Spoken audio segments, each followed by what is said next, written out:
वृंदावन में हरिलाल की जय हो। देखिए, आप सभी भक्तों ने करीब करीब प्रसाद ले लिया है। आप बैठे हैं, अपने स्थान को ग्रहण करें। भैया बैठ जाओ। इस प्रकार से हनुमान जी महाराज का ध्यान किया और भगवान कैसे प्रतीत हो रहे थे। नंद बाबा को लाला और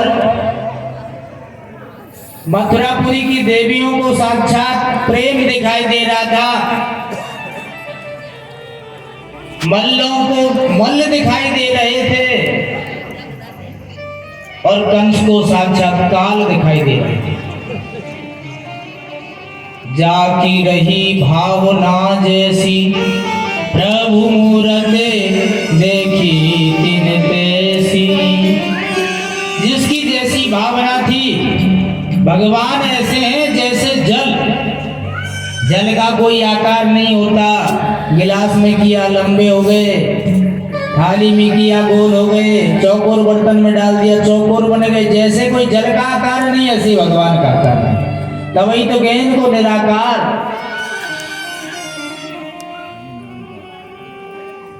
महाराज पहले मुष्टिक और चारूढ़ नाम के दो पहलवान खड़े हो जाते हैं। भगवान को देख करके अपनी जंघा पर हाथ मारते हैं। आओ कृष्ण बलराम हमसे युद्ध करो। कितने बज गए? 1 मिनट हो गया। अब महाराज कृष्ण और बलराम दोनों उनके साथ में युद्ध करने लगे।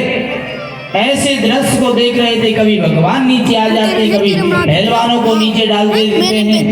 थोड़ी देर को खिलाया भगवान ने। भगवान को आया गुस्सा, एक एक घूसा बनाए दोनों भैया ने, एक एक मारी गोविंदाय नमो नमः। कंस विचार करने लगा कि महाराज एक एक बैठक में महाराज 5-5 केजी दूध को पी जाते थे। ऐसे बलवानों को एक एक घूसे में मार दिया तो छोड़ने वाला मुझे भी।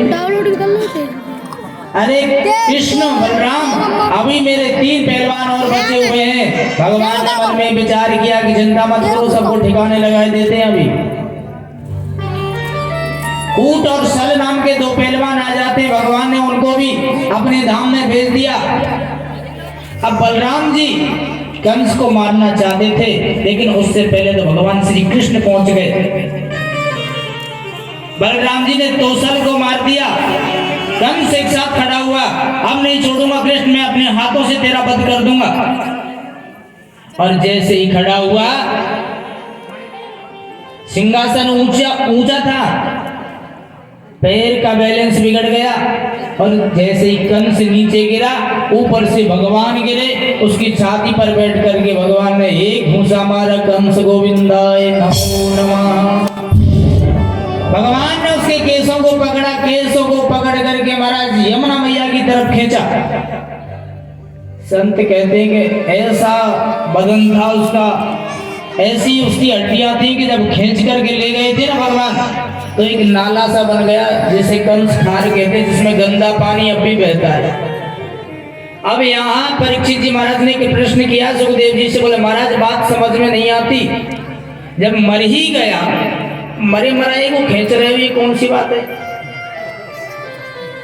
सुखदेव जी कहते कि राजा परीक्षित, ये इसका कर्म बना हुआ था। जिस समय देवकी को विदा करा करके कंस ले जा रहा था रथ में बिठा करके, आकाशवाणी हुई थी तो देवकी के केसों को पकड़ करके इसने खींचा था। पृथ्वी पर वो कर्म इसका बन गया था। आज भगवान नहीं खींचते ना तो इसे पुनः जन्म लेना पड़ता।